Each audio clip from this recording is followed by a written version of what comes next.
Baik pemirsa, bicara ketersediaan listrik hingga kini memang masih menjadi masalah utama di sejumlah daerah di Indonesia. Suplai daya yang tidak memadai, kapasitas pembangkit hingga pemadaman bergilir masih terus terjadi setiap harinya. Seperti juga yang terjadi di Kalimantan Utara, di provinsi termuda ini krisis listrik berlanjut dengan pemadaman bergilir mulai dari 2 jam hingga 8 jam setiap harinya.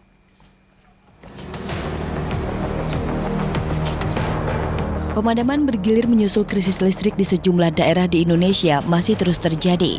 Seperti di Tarakan, Kalimantan Utara, pemadaman bergilir dikeluhkan masyarakat dan para pelaku ekonomi mikro.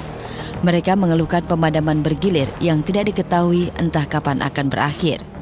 Rasti misalnya, pemilik usaha fotokopi ini mengeluhkan menurunnya pendapatan akibat pemadaman bergilir.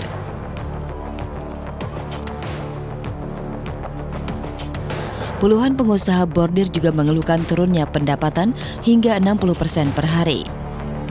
Mungkin pendapatan juga berkurang ya, terus kita sudah janji sama orang, fotokopi belum selesai.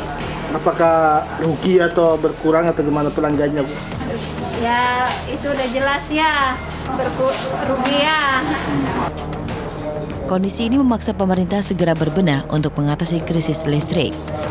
Masyarakat dan pemerintah provinsi, pakar kelistrikan dari pusat, mulai dari Kementerian ESDM hingga Dirut PLN pun duduk bersama untuk mencari jalan keluar mengatasi masalah ini.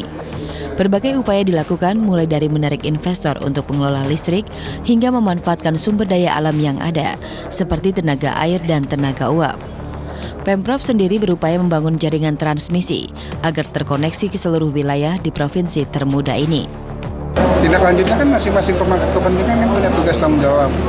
Pemkot, Tarakan, bupati masing-masing pada daerahnya, provinsi mengkoordinasikan, PLT-PLN ada. Jadi itu semua dikoordinasikan lalu dengan kewenangan masing-masing, ada anggarannya masing-masing. Kita kan bagaimana cara menyelesaikan ini. Karena kita tahu masalah listrik kan bukan hanya di Kaltara, tadi sudah saya tegaskan dan semua kita sepakat. Di Indonesia, tentu pemerintah kita juga tidak akan tinggal diam.